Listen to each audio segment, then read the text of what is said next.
Hola y bienvenidos a otro capítulo más de Historias del Elíseo. En el anterior capítulo os estuve hablando del ser humano más bello y perfecto de Grecia, el señor Adonis, aunque bueno, hay muchos también que son muy guapos y adorados por los dioses, como Ganímedes, por ejemplo, o incluso Narciso, pero el que más se le conoce es Adonis, ¿no? O sea, incluso ahora se utiliza ese nombre como término para realmente ensalzar la belleza de un hombre que le digan que es un Adonis, es como decirle que es el hombre perfecto. Incluso hasta se utiliza muchas veces el término apolíneo, porque Apolo, el dios del sol, bueno, el dios del sol, sí, dios del sol, porque realmente el que lleva el sol es el titán Helios, ¿vale? Para que no haya confusión, pero se utiliza también el término apolíneo como para decir algo, un hombre perfecto, guapísimo, ¿no? Y la verdad que, bueno, yo que tengo la suerte de conocerlos en persona, pues sí que lo son. Espero que le echéis un vistazo. Bienvenidos a todos los que veis el podcast y para los nuevos, pues me presento, soy Elíseo y bienvenidos a vuestro canal de mitología griega, en donde os contaré todos los mitos que existen. Como siempre digo, quedaos, sentaos y sed bienvenidos a un nuevo capítulo de Historias del Elíseo.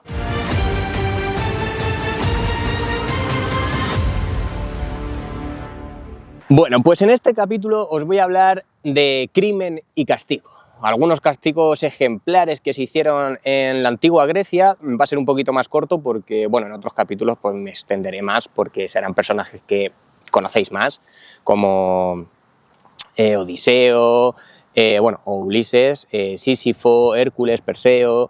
Entonces, pues bueno, vamos a hacer hoy un capitulito corto, que esté bastante bien, pero con bastantes curiosidades, porque a partir de estos personajes surgen otros personajes importantes en la mitología griega y tienen gran importancia, la verdad. O sea, como por ejemplo aquí en esta historia, cómo surgió el primer centauro, de dónde vienen ciertos términos que utilizamos ahora como la rueda de fuego y tal.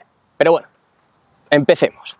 No había pecado más grave a ojos de Zeus que el de la traición de la Xenia, con X. Y os estaréis preguntando, ¿qué es la Xenia? Pues es el sagrado deber de los anfitriones hacia los huéspedes y de los huéspedes hacia los anfitriones. Es decir, que si alguien venía a tu casa a pedirte comida, alojamiento o lo que sea, tu deber como ciudadano era acogerles y darles de comer y darles de beber y tal, ¿no? Que en ciertos momentos de la mitología griega salió bien y de ahí salió, por ejemplo, Orión, ¿vale? Que si lo veis en mi TikTok o en mi Instagram, sí, en esas dos redes sociales, sí que tengo básicamente la historia de Orión, la podéis ir a ver, pero bueno, seguramente os la contaré en un podcast mucho más adelante, pero si os corre curiosidad podéis ir a verlo. Entonces, pocos mortales mostraron más desprecio por sus principios que Ixión, rey de los Lapitas, una antigua tribu de Tesalia. Su primer crimen fue de simple avaricia. Estamos familiarizados con la idea de las dotes, la práctica de las familias de novias futuras de pagar para que les quitasen de encima a sus hijas. En el principio de los principios, las cosas se hacían justo al revés. Los futuros maridos pagaban a la familia de la novia por el derecho a casarse con su hija. Ixión se casó con la bella Día. Sí, Día. Como día y noche, pues Día. Pero se negó a pagar a su padre, el rey de Ioneo, de la Fócida, el precio de novia acordado. Por lo que en represalia, el ofendido de Ioneo mandó una tropa de secuaces a arrebatarle una manada de sus mejores caballos. Ocultando su humillación tras una amplia sonrisa, Ixión invitó a Deioneo a cenar en su palacio de Larisa. Cuando llegó, Ixión lo empujó a un foso en llamas. Y este flagrante incumplimiento de las reglas de la hospitalidad fue superado por el pecado aún más obsceno del asesinato de un pariente. O sea, ya estaba mal que alguien viniese a tu casa como huésped y encima lo acabaras asesinando, que para colmo, asesinar a alguien de tu propia familia, porque quiera o no, Ixión, o sea, Deioneo, era su suegro. Entonces ya formaba parte de su familia. Por lo tanto, eso es un pecado.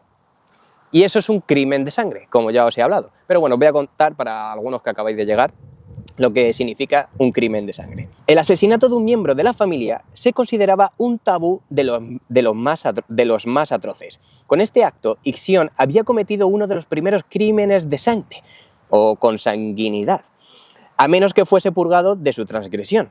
Las furias lo perseguirían hasta que se volviese loco. O sea, las furias se encargaban de que cada vez que había un crimen de sangre te perseguían, bueno, por la eternidad, o sea, por el resto de tus días, te castigaban, te flagelaban y, bueno, pues para que te pudieses llegar a arrepentir. Pero bueno, yo creo que al fin y al cabo, creo que acababas muriendo antes, ¿no? Por lo tanto, resulta que a los príncipes, señores y vecinos terratenientes de Tesalia les desagradaba Ixión y ninguno le propuso realizar la catarsis, que la catarsis es el proceso ritual de purificación que lo había redimido. La catarsis es ese momento en el cual pues tú empiezas a pedir perdón a la gente de allí para que todos te perdonen, te hayas arrepentido bien y honestamente de tus pecados, y en ese momento pues al perdonarte pues ese crimen de sangre se te quita y las erinias pues no, bueno, las erinias las erinias, las furias pues al final pues no te persiguen por toda la eternidad, ¿vale? Pero tenías que ser honesto, cosa que Ixión no lo era. Así que el rey de los dioses, sin embargo, estaba de un humor sorprendentemente inigualable, el señor Zeus. Estaba un poco indulgente. La gente de Tesalia había actuado rápidamente al mostrar su rechazo por el doble crimen de infringir la senia y matar al rey. Zeus tenía intención de ser clemente. No solo liberó a Ixión de su tormento, sino que llegó a invitarlo a un banquete en el Olimpo. No te lo pierdas. Dijo, bueno, has hecho esto y tal, no pasa nada. Vamos a ver si te redimes y te voy a llevar encima al Olimpo a comer con nosotros. Toma ya el regalo. Y un honor así era raro para los mortales. Hombre, que será raro. El glamour y la grandeza de un festejo olímpico estaban más allá de lo que Ixión hubiese visto jamás. Lo abrumó especialmente la regia belleza de Hera. Claro, imaginaos él al llegar al Olimpo, ver todas esas columnas blancas, doradas, todo súper limpio y pulido y ver a todos los dioses y de repente encontrarse con la diosa de los dioses, la señorita Hera. Claro, al verla dijo, uff, me gusta. Y claro, más o menos por lo poco que sabéis ahora mismo de Ixión, pues ya sabéis cómo es. Un poquito desagradable y un poquito cantoso a la hora de hacer. O sea, educación, creo que poca, la verdad. Pero bueno, también te digo, fijarte solamente en una de las diosas que hay en el Olimpo, pues es un poquito un error bastante grande. Y sobre todo encima fijarte en Hera, porque aunque Zeus se pudiese liar con más gente o lo que quisiera, Hera era su mujer. O sea, y esa no la tocaba a nadie, solamente él. Por lo tanto, si fueron los efectos embriagadores de la gran ocasión o el vino, que eso nadie va a poder decirlo, pues tal vez no era más que mala educación o... bueno, o sea, en fin, lejos de comportarse con la humildad y gratitud que cabría esperar de cualquier mortal invitado a la inmortal mesa de la cena, Ixión cometió el catastrófico error de intentar seducir a la reina del cielo. O sea, le lanzó besos a Hera, le guiñó un ojo, intentó mordisquearle una oreja, le susurró comentarios lascivos y se dedicó al magreo combinado, pues bueno. O sea, ahí al magreo me refiero que, por lo que yo me he enterado, básicamente, que bueno, Ixión ahora está en el inframundo, se arrepiente un poco, está claro. Porque después del castigo que le vino, pues, que ahora os lo contaré. La cosa es que, según él me cuenta, él cuando llegó al Olimpo y vio todo eso, pues se maravilló. Y es normal. ¿Y qué pasa? Que entre copita de vino y copita de vino, ya si a Hera le gustaba, pues acabó como diciendo, perdió la cordura humana. Y claro, al sentarse en la mesa, pues que si un toquecito con el piececito a Hera, que si un guiñito de ojo, que si... un poquito de besitos y tal, y claro, la diosa Hera en ese momento, ¿podía haberlo matado? Sí, pero claro, era el invitado de Zeus, y básicamente matarlo sería faltarle respeto a Zeus, tener una discusión con el súper grande, y como que no le apetecía, no tenía ganas. Entonces, lo que pasó fue que Hera, pues se lo dijo a Zeus, y fue lo más No, o sea, lo mejor que pudo hacer, sinceramente. Entonces, pues bueno, no le vino bien a Ixión todo este tema. Y claro, no solo insultó a la más digna y formal de los olímpicos, o sea, realmente fue una gran falta de respeto hacia la diosa Hera. O sea, tú no tenías derecho alguno decirle o hacerle ese tipo de cosas a Hera. Y ya no porque Hera sea una diosa, que también, sino porque a cualquier persona, ya sea hombre o mujer, este tipo de cosas, si no lo conoces absolutamente de nada, nadie te da el derecho a que tú hagas eso. Otra cosa es que tengas la confianza y te hayan dado ese derecho para que lo puedas hacer. Pero si no te lo han dado, corta, amigo, corta.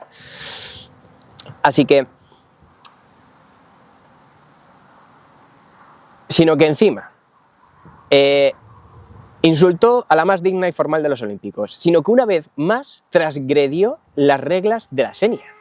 O sea, desatender tus deberes como huésped se consideraba tan despreciable como desatender tus deberes como anfitrión. O sea, ya como anfitrión estaba siendo desagradable, o sea que la había liado por dos, directamente. Entonces, después de que Ixión bajase tambaleándose del Olimpo, palmoteando espaldas y eructando agradecimientos, una ofendida Hera le contó a Zeus el ultraje a su honor.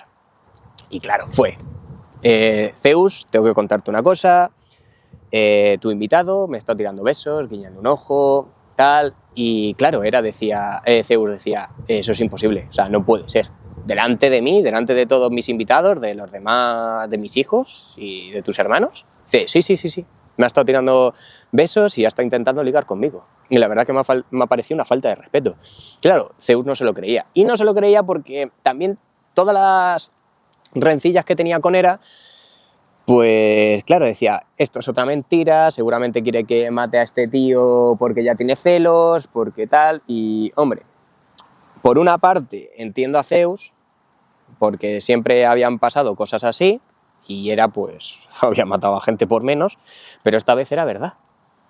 ¿Qué pasó? Que ahí Zeus pues dijo, voy a darle el beneficio de la duda. Y lo que decidió fue esto. Zeus se sulfuró del mismo modo y decidió tenderle una trampa a Ixión.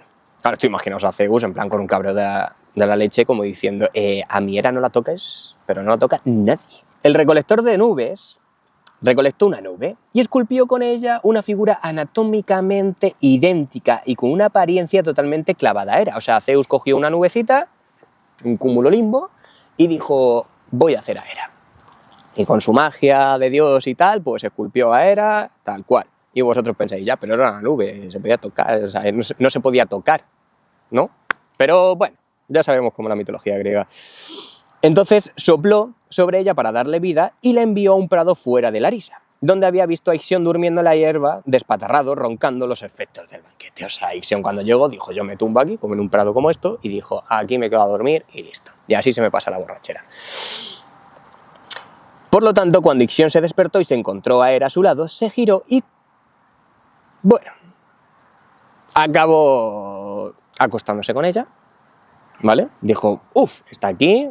Claro, esa nube estaba hecha para seducirle a Ixión y al final Ixión pues dijo, pues bueno. Y vosotros estáis preguntando, ¿y cómo se acabó acostando con ella y teniendo sexo con ella? Pues no lo sé. Mitología griega, magia. Así que, ante la visión de aquella inefable blasfemia, Zeus le envió un rayo y una rueda llameante. Claro, el rayo hizo saltar por los aires a Ixión y lo dejó clavado en la rueda, que Zeus lanzó girando por los cielos. Con el tiempo se consideró que los cielos era un lugar demasiado bueno para Ixión y lo mandó uncido a su rueda de fuego, al Tártaro, donde sigue dando vueltas abierto de brazos y piernas, abrasándose en medio de sufrimientos hasta hoy. Entonces, pues bueno, ya yo fui a hablar con él, me contó la cosa, o sea, sigue sufriendo y yo creo que no va a parar de sufrir porque simplemente, o sea, ya con las dos faltas de respeto que había hecho y encima la tercera, acostarse con la réplica de Hera, pues que seguramente con Hera no se hubiese acostado nunca. Pero bueno, Zeus dijo, mira, esto no, y se acabó. Así que un buen castigo, la verdad. Pero vosotros os estaréis preguntando ahora, vale, si se acabó acostando con la nube de Hera, ¿qué pasó con esa nube? O sea, ¿qué surgió? Pues fíjate, fue bastante curioso, porque a la nube Hera le pusieron el nombre de Néfele, y su unión con Ixión produjo un hijo, el Centauro. Bueno, un chico feo y contrahecho que terminó siendo un hombre solitario e infeliz que encontraba solaz no entre humanos, sino con las yeguas salvajes del monte Pilio, por donde le agradaba deambular. La progenie indomesticable y salvaje de esta unión antinatural entre hombre y caballo recibió el nombre de centauros. Realmente, o sea, que solo se había visto un híbrido equino-humano así sobre la Tierra antes, que era el gran Quirón. O sea, tutor de Asclepio, Aquiles y de Hércules y de muchos héroes que también conocéis. Y el nacimiento de Quirón se remonta justamente a la época de Cronos. O sea, Cronos, hijo de Urano y Gea, ¿vale? Y padre de Zeus y de Hera. Así que pasó que durante una pausa en la titanomaquia, Cronos se enamoró de, ¿cómo lo tengo aquí? De Filira. Filira, una oceánide de gran belleza. Pero esta pues rechazó sus tanteos hasta que, harto de ella, el titán Cronos se transformó en un enorme semental negro y la poseyó contra su voluntad. Y Quirón era el resultado de esta unión, y a pesar de preceder a Centauro en varios centenares de años, nos referimos a él como un centauro por pura convención.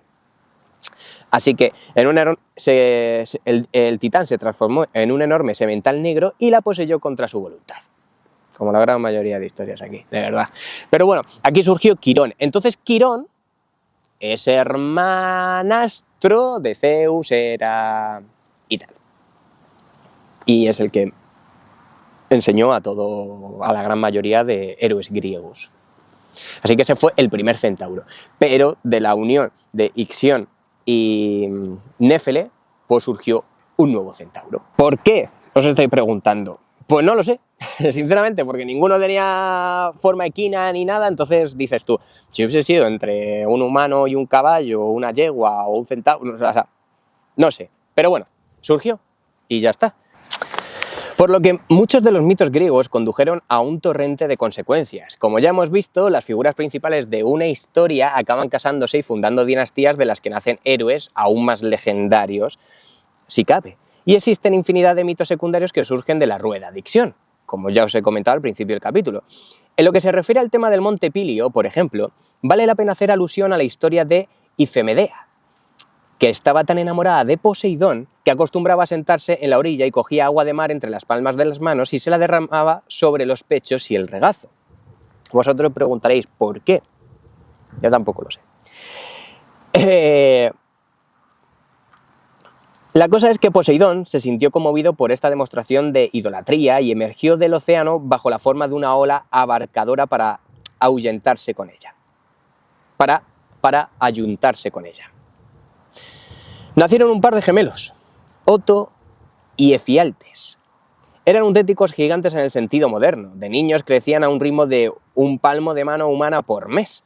Y estaba claro que cuando alcanzase la madurez serían los seres vivos más grandes del mundo. Como recordaréis, el celoso y ambicioso Poseidón siempre había considerado la posibilidad de que un día su hermano pequeño Zeus se alzase y lo derrocase de su trono, y le quitase el trono del mar. Por lo que el dios del mar les metió en la cabeza a sus fulgurantemente crecedores muchachos la idea de desafiar al cielo creando una montaña propia desde la cual gobernar el mundo. Spoiler, salió mal. Su plan era levantar el monte Osa y colocarlo encima del Olimpo. Encima del Osa apilarían el monte Pilio. Pero antes de que los gemelos hubiesen alcanzado el colmo de su tamaño y las fuerzas necesarias para lograr esta empresa, a Zeus le llegó el rumor de la posibilidad de rebelión y Apolo fue enviado para abatirlos a flechazos. A Zeus no se le escapa ni una. Su castigo en el inframundo consistió en permanecer atados con serpientes a unos pilares. Solo por seguir el hilo de la narrativa hasta una de sus conclusiones, y como un ejemplo más de cómo una historia puede llevarnos a mitos incluso más significativos y trascendentes, debéis saber que Néfele, la imagen nubosa de Hera, fue a casarse con un rey beocio llamado Atamante, que Atamante era hermano de Sísifo, el motivo de cuya infamia veremos enseguida. Néfele, con Atamante, de quien tuvo dos hijos, Frixo y Ele, se dio el caso de que Néfele salvó la vida de Frixo. cuando Atamante lo ató al suelo y se dispuso a sacrificarlo. Néfele envió a un carnero dorado a rescatar a su hijo Frixo. El vellón de oro de aquel carnero dio pie a la gran búsqueda de Jasón y sus argonautas. Todo gracias a un rey borracho y degenerado que tuvo la temeridad de hacerle ojitos a Hera. O sea que por esta consecuencia surgió el mito de Sísifo, que os lo contaré mucho más adelante, y Jasón y los argonautas tuvieron que ir a por el vellocino de oro gracias también a esta consecuencia. Por lo que la rueda de Ixión se volvió un tema popular para los artistas y escultores, y la frase una rueda de fuego, que de ahí esta expresión viene de este mito, se usa a veces para describir un peso, castigo o un deber angustioso. Y la expresión apilar el pilio sobre losa también se da con el significado de añadir dificultad a la dificultad, porque apilar el monte Osa encima del Olimpo pues es un poquito... Y ya para acabar el capítulo os voy a contar otro de los castigos, que es el de Tántalo, ¿vale? Que también es breve. Quizás el tormento más conocido que ingeniaron los dioses es el que fabularon para el avieso rey Tántalo. Las consecuencias de sus crímenes produjeron ramificaciones que retumbaron a lo largo de los años. La maldición que pesó sobre su casa no se levantó hasta el final de la era mítica. Tántalo gobernaba el reino de Lidia, al oeste de Asia Menor, la región que más tarde se conocería como la provincia turca de Anatolia. Los depósitos minerales del cercano monte Sípilo le habían proporcionado enormes riquezas con las que estableció una próspera ciudad que llamó, y modestamente, Tántalis. Como ya sabéis, al final el rey llama a su ciudad como quiere, y al final el como quiere significa llamarla casi exactamente como te llamas tú. Ya está. ¿Qué diré yo? También te digo, bueno, yo no le puse el nombre a los Campos Elíseos, se lo puso Perséfone, ya lo sabéis. Yo soy Elisio, pero los Campos Elíseos, pues ya está, ¿no? Así que Tántalo se casó con Dione, una de las Íades o ninfas de la lluvia, que había amamantado a Dionisio de bebé. ¡Guau! ¿Eh? Y tuvo con ella un hijo, Pélope, y una hija, Níobe. O algo andaba mal en la personalidad de Tántalo. Entonces, ¿qué pasa? Que o algo andaba mal en la personalidad de Tántalo o su poder y riqueza lo habían engañado como para creerse igual a los dioses. Del mismo modo que Ixión, antes que él, cometió el error de abusar de la hospitalidad de Zeus. En su caso, volviendo de un banquete en el Olimpo con los bolsillos llenos de ambrosía y néctar robados. También cometió la imperdonable irreverencia de contar anécdotas sobre la vida privada y las manías de los dioses, divirtiendo a sus cortesanos y amigos y acompañándolo todo de insolentes imitaciones y chismorreos. A Tántalo le habían invitado a muchos banquetes en el Olimpo y claro, él cada vez que iba y regresaba otra vez aquí a la Tierra, pues empezaba a contar a todos sus súbditos y tal, y decir, mira, es que Hera ha intentado engañar a Zeus con esto, tal, es que Zeus le ha puesto los cuernos a Hera con tal, es que Ares y Afrodita otra vez están discutiendo, es que tal, no sé qué, y claro, contando todos esos chismes, al fin y al cabo, pues los dioses, quieras o no, se acaban enterando, y eso no le sienta bien. O sea, entiendo que tenga la confianza contigo para contarte las cosas, pero tío, cállate la boca, tío. Tú no puedes ir por ahí contando sobre todos los secretos de la gente y sobre todo las de los dioses olímpicos. ¿Y qué pasó? Pues ahora os lo voy a contar. Pero luego cometió un crimen de sangre, para colmo, también. Uno incluso peor que el de Ixión, al echar a su suegro a un foso lleno de carbones ardiendo. Habiendo oído que los olímpicos estaban furiosos por culpa de sus burlas y por el robo de su néctar y ambrosía, fingió arrepentirse con grandes aspamientos y suplicó que aceptasen su hospitalidad en compensación por su mala conducta. ¿Vale? Aquí voy a hacer una especie de paréntesis, porque antes os he hablado de una de las hijas de Tántalo con Dione, que se llama Níobe. ¿Y qué pasó? Que aquí, tuvieron otro hijo, que se llama Bróteas, a quien le gustaba cazar y cuya vida parece haber transcurrido sin incidentes comparada con la de sus hermanos. Se dice que talló una efigie de Cibeles, la madre de los dioses de los anatolios, en la roca del monte Sípilo. Hoy todavía quedan algunas partes que disfrute de los turistas. Ya sabéis que Cibeles está en el centro, bueno, en uno de los centros de Madrid, con los dos de leones. Que esa historia, pues no sé si os la conté en el canal o en las historias breves, Pues ahora mismo no me acuerdo, sé que os la conté, y si no os la he contado, pues ya os la contaré. Pero bueno, esto era simplemente un paréntesis, pero volviendo a la historia, Tántalo invitó a todos los dioses a un banquete en su casa. Y bueno, todo esto tuvo lugar más o menos por la época en que Deméter estaba buscando a su hija secuestrada, Perséfone. ¿Vale? Porque al fin y al cabo ya sabéis que la mitología griega, estoy intentando contarla en un orden cronológico, pero es un poco complicado porque hay historias que se van entremezclando y tal, pero bueno, yo lo intento contar de la mejor manera que puedo. En medio de su pesar había dejado todas las cosas crecer, marchitarse y morir, y el mundo estaba yermo y estéril, y nadie sabía cuánto podría durar. La perspectiva de un banquete se vio como un chute de animación deseable. Sabedores del opulento y ostentoso estilo de vida del rey Tántalo, los dioses esperaban con avidez los legendarios placeres de su mesa. Que es posible que los olímpicos subsistieran a base de ambrosía y néctar, pero se recreaban también en la variedad que ofrecía la dieta mortal. O sea, es decir, los dioses podían sobrevivir de néctar y ambrosía, pero obviamente las ofrendas que le ofrecían los humanos pues también se alimentaban de eso, ¿no? Lo que se encontraron los dioses en la mesa de Tántalo les dejó pasmados. Igual que había hecho ya el rey Pelasgo Licaón, Tántalo sirvió a su propio hijo como comida para los dioses. Es que hay a veces que yo no sé si hay historias os las he contado o como ya me las sé, pienso que os las he contado y a la vez no. Pero si de Licaón no se ha hablado, que es el primer hombre lobo de la mitología griega, os la contaré más adelante. Pero más o menos Tántalo hizo algo parecido a Licaón.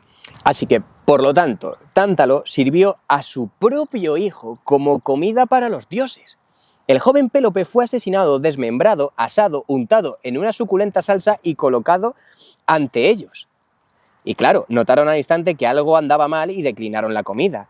Pero Deméter, que tenía la cabeza puesta en su hija perdida, cogió distraídamente un trozo y se comió el hombro izquierdo del chico. Cuando Zeus comprendió lo que había sucedido, invocó a una de las tres parcas, Cloto, la hiladora. Claro, no fue del todo así, sino que encima Tántalo fue tan sumamente estúpido de decirles: chicos, dioses, os he traído a este banquete y os he preparado una de las mejores comidas que vais a recibir.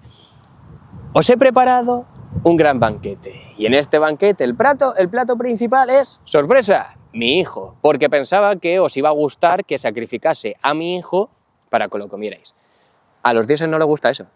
Y sinceramente, en otras historias os he dicho, le parece una falta de respeto. O sea, matar a tu propio hijo, o sea, ya directamente matar una vida humana y dársela de comer a los dioses, es como, ¿qué te pasa? Lo que pasó fue que Zeus invocó a Cloto, la hiladora, ¿vale?, una de las tres parcas, y esta recogió las partes de aquel cuerpo, les dio vueltas en un enorme caldero y las volvió a unir. ¡Cágate, lorito! Y Deméter, consciente de su espantoso fallo, ordenó a Hefesto que tallase un hombro de marfil para sustituir al que se había comido. Cloto le colocó la prótesis que encajaba a la perfección y Zeus animó el cuerpo del muchacho con su aliento y Pélope resurgió a la vida. ¡Wow! Hace bastante aire, ¿eh? Vale, simplemente estoy contando la historia. Es que bueno, es una historia bastante turbia, si os digo la verdad, y esto a los dioses pues no les gusta mucho, pero bueno, ya vamos a terminar. La gran belleza de Pélope atrajo a Poseidón. Ya está. Y así que durante un tiempo fueron amantes. O sea, no le obligó, creo. Poseidón no creo que obligó a Pélope a estar con él, pero bueno. Aunque unas fuerzas más oscuras estaban actuando sobre el joven, y sus últimos días y acciones atrajeron sobre él y toda su estirpe una maldición. Llamada por convención histórica estirpe de Atreo, por uno de sus hijos. La caída de la casa de Pélope y Atreo afecta a los destinos de muchos héroes y guerreros desde la mismísima guerra de Troya hasta su desenlace. Agamenón, Clitemnestra y Orestes eran descendientes de Pélope, y se dice que heredaron la maldición de este y de Tántalo. El nombre de Pélope perdura, por supuesto, en el Peloponeso, la gran península del suroeste de Grecia. Cuando yo os cuente la historia de Troya, esto, pues os lo recordaré para que lo tengáis en cuenta, pero por culpa de este crimen, Agamenón en la guerra de Troya pues tuvo ciertas consecuencias. ¿vale? Y os estaréis diciendo ahora mismo, ¿cuántas cosas? Pues imagínate, de tus antepasados. Tener una maldición de tus antepasados desde hace años, y aún así que te siga, o sea, influyendo en tu vida diaria. De la misma sustancia que la maldición merecida por el abominable crimen de Tántalo, esta maldición habría de perseguir a sus descendientes hasta el último, Orestes. Tántalo, en persona, fue enviado directo al Tártaro y castigado como correspondía a quien ha osado tentar a los dioses para que coman de la carne de una víctima de un crimen de sangre. Por lo que lo metieron en un estanque con agua hasta la cintura. Sobre su cabeza ondulaba la rama de un árbol del cual colgaban unos frutos exuberantes y apetitosos. Rabiaba de hambre y de sed, pero cada vez que se estiraba para tomar un bocado, la rama se retiraba de su alcance. Cada vez que se encorvaba para beber, el nivel de las aguas del estanque descendía para impedírselo. No podía irse de allí, puesto que sobre su cabeza, amenazando con aplastarlo si se atrevía a intentar escapar, oscilaba una enorme roca del duro y glauco elemento que un día sería conocido como tántalo. Por si no lo sabéis, el tántalo es uno de esos metales ignífugos esencial de nuestros días para la fabricación de muchos de nuestros aparatos electrónicos. Ya lo tenéis, sorpresa. Allí sigue plantado tántalo hasta la fecha, por lo que yo veo muchas veces, angustiosamente cerca de la satisfacción, pero siempre sin lograr alcanzarla, representando la frustración torturada que lleva su nombre, tantalizado, pero nunca satisfecho hasta el fin de los tiempos. Como curiosidad, un tantalus es un armario en el que caben 2 o 3 decantadores, normalmente de brandy, whisky o ron. Las bebidas están a la vista, pero el armarito cerrado, tantalizándose así de alcance de los niños de la casa. Esto simplemente era como curiosidad, porque lo había visto, lo había apuntado y listo. Así que aquí tenéis 2 historias de 2 personajes que hicieron 2 crímenes de sangre diferentes. Podemos decir que uno era peor que otro, si lo ponemos. Estas 2 personas las sigo viendo en el inframundo. Yo no puedo hacer absolutamente nada. Podría darle de comer o hacer tal, pero no puedo hacer absolutamente nada porque no me apetece que los dioses me castiguen a mí y yo estoy muy a gusto aquí en el inframundo, en mis campos elíseos. Así que ya está. Hasta aquí la historia. Voy a ver cuál es la historia que os puedo contar después. No sé si contaros a lo mejor la historia de Narciso y Eco, o contaros la historia de Sísifo, o alguna historia así de crímenes de sangre que también están bastante interesantes, que no suelen ser muy conocidas, pero bueno, gracias por haber estado en un capítulo más y nos vemos pronto en un nuevo capítulo de Historias del Elíseo. Dale like, compartirlo y ponerme en comentarios pues qué historia os gustaría escuchar esta vez. Hasta pronto.